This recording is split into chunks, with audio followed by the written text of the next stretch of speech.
let's talk about Martha Stewart. Yeah. I really want to look. I mentioned it yesterday, and again, I will say, of the day I will say, look, I was wrong. Okay, yesterday I made Martha Stewart cringe of the day. I was wrong. Mea culpa. My fault. My bad. Now the media is coming after her for saying that she's promoting unrealistic beauty standards and all this nonsense. It says Martha Stewart lands a Sports Illustrated cover and her press rollout is really, really bad. That's what the Huffington Post said, as if you had another reason to not like the Huffington Post. Am I right? There's a $20 one right there. Where? Oh, there it is. Gabby Hayes. Phil, what's up? Any thoughts on impending Doom's music or Carnifex? Was also curious to see if you're a fan of the Tony Danza tap dance extravaganza. PCC that remains for the win. Also, shout out Brett and Taylor, skaters for the win. I don't know Impending Doom. I do know Carnifex. We've toured with those guys. Really, really, really nice dudes. It was a while ago that we toured with them, but we did tour with them. And I know of the Tony Danza tap dance extravaganza, but I couldn't pick any of their music out. I have no idea what they sound like. So I know they're a little on the weird side, but that's about all I can say. Like weird? I mean, I love Clutch and I love like Primus. So there are some weird bands that I like, you know. But I don't like, I don't know. I think I might like Primus because of their association with the 90s. So yeah. All right. So Martha Stewart is getting called out because they're calling it toxic diet culture, which basically means we want you to be fat, lazy, stupid. It means she put dependent. The fork down and it worked. They said they're basically, I say this, they're not fans of self-discipline. No. They want you fat, lazy, stupid, and dependent on the system more than anything. And the person who said this, the most egregious part about this is the person who's calling her out on this is a supposed dietitian. I can believe that in a weird world now where everything is upside down and inside out. I believe that. So it's not like she's saying anything crazy. No, she's just she saying, says I did Pilates, I cut out some bread and pasta. She's like, I cut out carbs, and they're like, how dare you? Good skincare. Yeah, she says, I didn't starve myself. She explained how she prepared for the shoot, but I didn't eat any bread or pasta for a couple of months. I went to Pilates every other day, and that was great. I'm still going to Pilates every other day because it's so great, and I live a clean life anyways, good diet and good exercise and healthy skincare and all of that stuff. That was the big... No. The chat is full of people. Oh, it's Bert saying wood. Yeah. Of course it is. What's up, Bertman? What's going on? Bertman. So, after she says, my mom was my role model, said Stewart, referring to a throwback photo of a poster from Mother's Day. So I want to point out the point where she says right here, she says, the problem, this is the article now, this is the lady who wrote this article, she says, the problem with upholding diet culture, argues Christy Harrison, a registered dietitian and the author of The Anti-Diet, that's a real thing, is that it oppresses people who don't meet a supposed health ideal. This, in turn, disproportionately harms women, femmes, trans folk, and people in larger bodies, people of color, and people with disabilities, damaging both their mental and physical health, Harrison explains to the website. Fat shame, fat shame, fat shame, fat shame. That just makes me want to fat shame people. It's literal health Marxism. It is. It's health. Is that a term? Yeah, it's got to be a term already. The thing is, all of the sociology departments essentially now have been infected with that kind of, oppression, oppressed, or oppressor versus oppressed. So any dynamic you can come up with, fat people, skinny people, tall people, short people, men, women, gay, straight, any type of dynamic where you could justify an argument. It doesn't even have to be a good argument. All it has to be is just an argument that says, look, this particular person is oppressed by this person because of this dynamic. That's all you got to do. It is not hard. It is not smart. It is as deep as a spoon. It's all the same. And that's all they're doing. They're saying, look, Martha Stewart made my fat butt feel bad for being a fat body, and this is why she's a racist for it. That's what they said. That's what they said. They went on to go and talk about, people of color and stuff in it. It's like, once you get to that, once it's like, oh, you dieted, racist, that's dumb. It's just, you can't take it seriously anymore. It's like when they said time management was racist. That was my favorite. yes. Out of all of them. What, drinking coffee? Yes. Well, everything. You can just Google like this in racism, and there's like trees are racist. I remember that. But they say diets have morphed and shapeshift into the wellness thing that is now so much harder to detect. The wellness diet is about demonizing some foods while elevating others. The ones that are bad for you get demonized. Demonize eating McDonald's. Eating the supposedly right things and removing the supposedly wrong things. I'm using these finger quotes because there's actual quotations on this. It promises health and moral superiority, but it almost always promises thinness as well. Yes, because if you eat cucumbers as opposed to Funyuns, you'll get skinny. And I say that as somebody who loves Funyuns. I mean, I've eaten a Funyun. I think moderation when it comes to eating is important. Like, you can indulge Moderation sometimes, when it comes to power dynamics is what these people need. To act like being healthy is oppressive or wrong or hurting anybody is ridiculous. It might look different to different people. There are people on the left that are that their motivation is literally the inversion of reality. They just want everyone to be victimizing them at all times, no matter what. Well, it's a power play. If you can claim, if we live in a society where victimhood is currency, if you can make yourself a victim, you literally enrich yourself. Hey, got a $20 one, Chris Noski. I'm fat and comfortable with it. That's what I'm talking about, homie. That's cool. Bring on the shame. I need it. Get up, boy. Get out there and move. I want you sweating in 25 minutes. I'm gonna need somebody to clip that. Phil, and send you it to me. should make like motivational videos. It'd be like the anti-motivation. That'd be fantastic. I was hollering so much Siri on my phone. I really think this is one of those things. There's two things here. On one hand, they hate self-discipline. Yes. Because first of all, it shines a light on their inability to take care of themselves or to change. And on the outset, I understand that instinct because it is a very, very hard thing to deal with if you can't take care of, if there's things about yourself that you want to change and you can't, but you have to learn how to not take that out on other people or you have to learn how to not make that other people's fault. For all its faults, and there is plenty of fault to go around in the diet industry as far as selling products that may or not work, things like that. It used to be a thing where they would talk about, at least in the ads that are supposed to sell you an idea, about empowering yourself and taking back your health. Now, they might have been selling you a bad product, but that doesn't make the concept of taking back your health bad advice. It just means that you have to find a better way to do it. And in the age of the internet, you don't need Martha Stewart to tell you that. You should be able to do it yourself. If she was like, I drank laxative tea 5 times a day for 2 months, I'd be like, that's commitment to the bit, Martha. That'd Good job. be concerning. Maybe not good advice, but all she's saying is she did some Pilates and like cleaned up her diet a little bit. Didn't eat bread. Look, I love bread. I ate bread before the show today. I get it. You don't want to, I don't want to cut the carbs but if out. you're getting ready for your Sports Illustrated shoot, Brett. Yeah. Then I would have to cut Which out the bread. actually might be in the cards, considering they seem to be open to a lot of different. Yes, with Kim Petras on the Mary sent me a message because she sent me a message on this. Oh, go ahead. I saw someone put up a picture of bathing suits that had a spot for tucking. Oh, I think I saw that Target was selling stuff like that. So Brett, you have a chance to be on. Perfect. That's what I'm looking forward to. Have you ever seen that meme of like it's a mannequin with like a dinosaur head? It says another unrealistic body expectation for women. Right. It's amazing.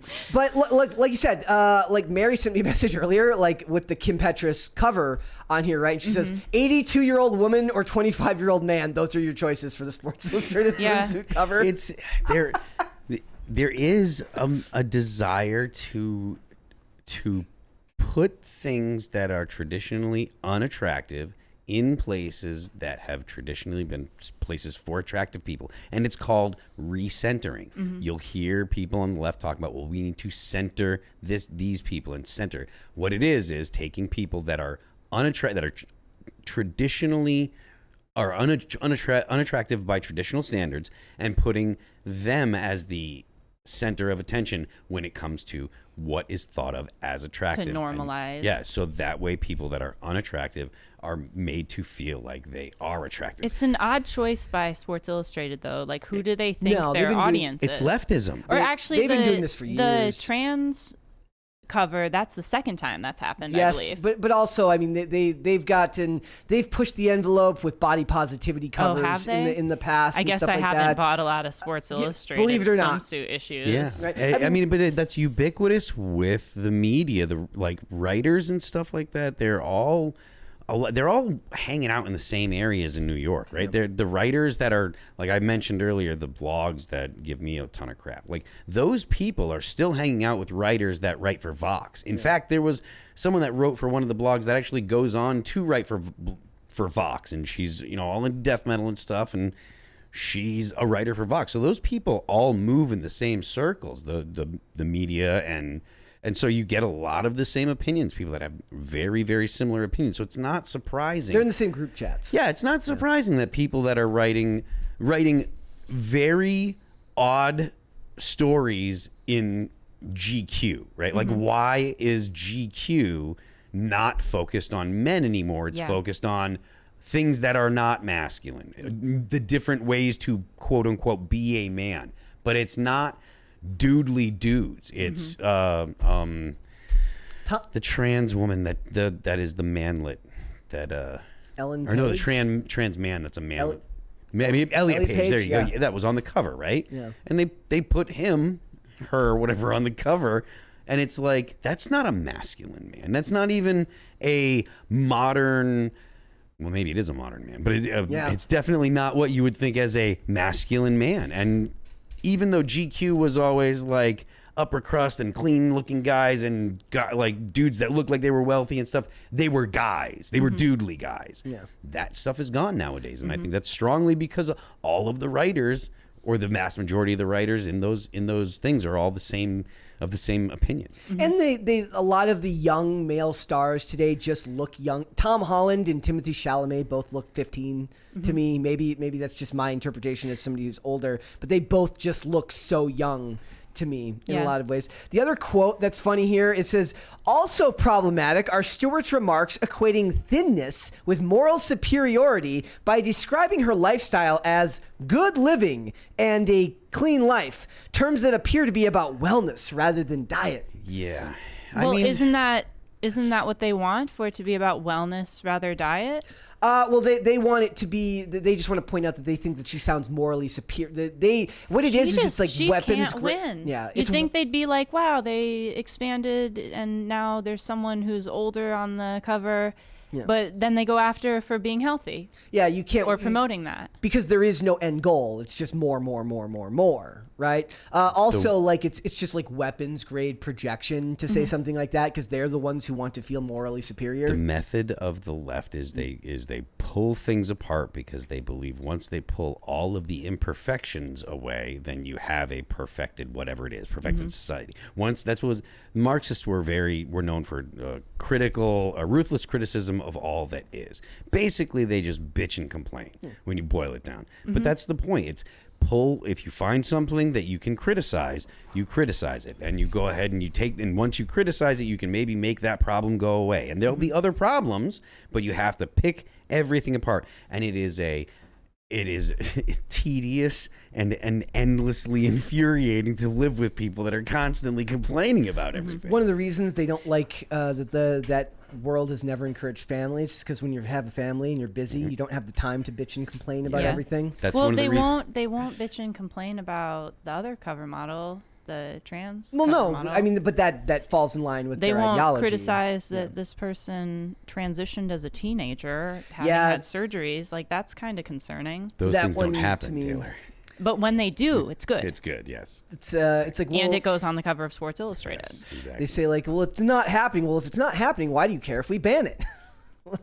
That's another one I like. That's always what they say. It's definitely not happening. Good. That's why we should ban it, to make sure it doesn't. Whoa, wait a minute there. It was Mary that pointed that out to me. I didn't know about Kim Petras before the performance of Sam Smith when we talked about it at I the didn't know. Grammys. I just saw like Twitter stuff yesterday. Yeah. Yep. But I don't keep up with like music coming out today and pop music. Do you have a favorite music that you like? Genre? Band? I think I told you the one band I really like that I've liked a long time, but I like a lot of a variety of things. But I love the band Dr. Dog. Yes. The Rabbit, the Bat, and the Reindeer. I just listened to that just again recently. Yeah, the album Fate I go back to a lot. But when I skate, I like a lot of rap music, but not like today's rap music, more like old school, like we got 90s, a $20 New York, like Big L and Tribe Called Quest. We got a $20 super chat here from The Last of My Kind. There's lots of ways departments could be structured. Volunteers are usually used to supplement the duty crews. Paid staff, most rural areas will be all volunteer except for the chief. Most firefighters are also, at a minimum, EMTs in cities. I love you, The Last of My Kind. Please learn punctuation. That is a bastard to read. You got through it. I mean, like, don't even worry about it too much. Half the time, I'm reading stuff that's perfectly punctuated, and I still can't read it. So don't worry about that at all, man. Thank you, though, much. It's all good. Thank you much for the super chat, though. I appreciate it. Oddly enough, rap music and stuff for me most days, but when I skate, 90s pop. Oh, really? Not kidding you. I didn't even finish though. I like Bop? what else? I like Yeah, Gangstar. not really, but like yeah. Lord Finesse. Big Like L. Wu-Tang. Big L is one of my favorites. I think Big L is like the greatest rapper of all time. Yep. But Gone Too Early. Never know what we would have gotten. Oh, also, I should go into the other genre of which I like. I love Jim Croce. Like, I know how to play a bunch of Jim Croce on guitar. Okay. Love it. I also like James Taylor, and to play James Taylor, I think, is he kind of woke? Probably. I still like that, like, easy listening stuff. I mean, when I think of Dr. Dog, I think of Modest Mouse in a lot of Little the same bit, respect. yeah. Like they're kind of similar in They've a lot of had respects. some different eras. Yeah. Some of their stuff's kind of weird.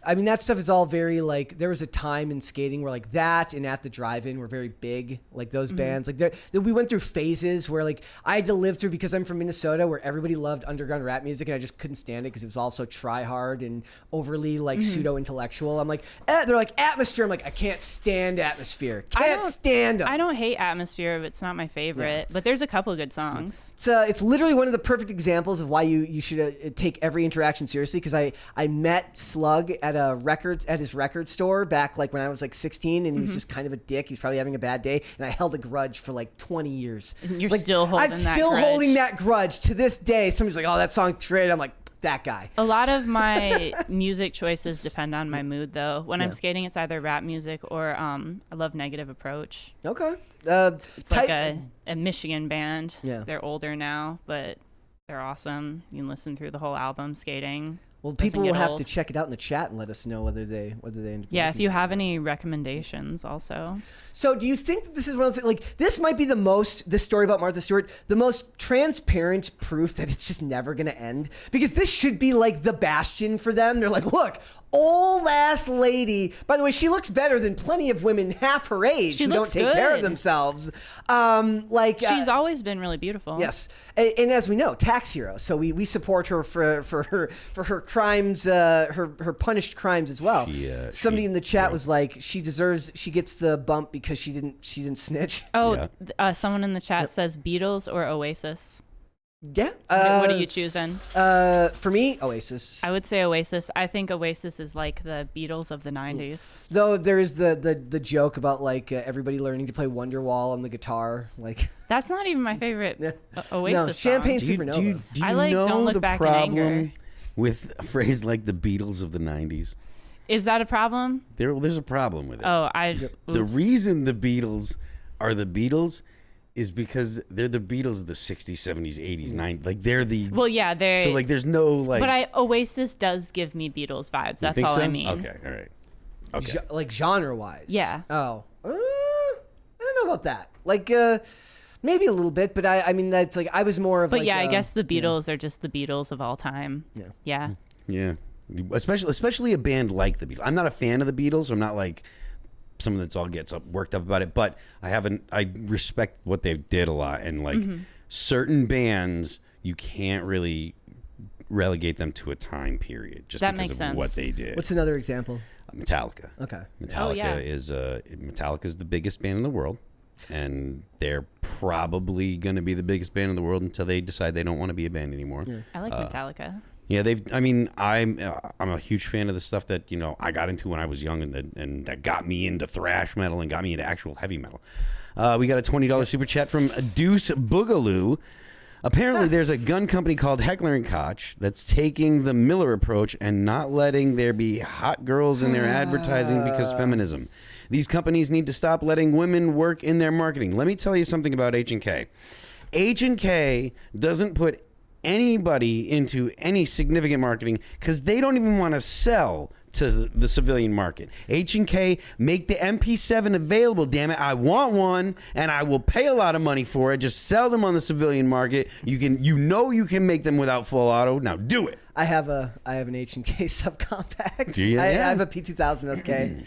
And their guns are great, but they're super expensive. They really don't have a whole lot of care for the private market because in Germany you can't really own guns. It's like, I don't see a problem with hot girls in advertising, though. Well, it's like I thought we were talking about guns. Yeah. I know, My but bad. to No, the I other don't. part of the message. I don't have a problem with it either. it's the same with like SIG. Like they just run on the expensive side if you want to, depending on what you want to get. SIG just picked up a couple contracts with the feds, or with the government. So that means that all the prices are going straight through the roof. I remember a story, somebody telling me like on a message board this long ago, like when they were doing their trial runs to figure out when the FBI was considering updating duty weapons. Handguns? Yeah, and they were talking like basically the FBI whittled it down so that there was literally only 2 guns that could fit the requirement. It would have either been the Glock, what was the Glock Probably 19, something like a 19. or the 320, or the P320, right? Like Crisis party. yes, they're like it has to be striker fire, has to be like, and they basically like they made it by saying like we need these requirements, so they knew what they were going to get just based on the requirements they listed. Yep. Love that story. Yeah. Yeah, those were like that's. Oh, does he actually say crisis party? He goes, and he's like, everybody's got a party. Oh. I was like, it just came out of nowhere too. Carter's like, dude, you just got to use this. I'm like, thank you. This is a gift. Thank you. It's funny. Thank you, guys. Those are the crisis I have parties. the like H&K and SIG were the 2 that I had. H&K makes some nice stuff, but don't expect to get it because they don't want you to have it if you're not in the military. Yep. All right. Well, we've now proven that Martha Stewart is in fact apparently peak. A MILF? Yeah, she is peak female performance, whether you like it or not. Possibly GILF. Yeah, she would be. Definitely Would that make her? a Wait, Is that a term? She's 81. so. She could be a great gilf. She doesn't look 81. She's 81. Good for her. Yeah. Thanks for watching. Listen to full episodes of Pop Culture Crisis on Spotify. Keep up with us on social media and make sure you subscribe and ring that bell so you never miss the show. Bye, guys.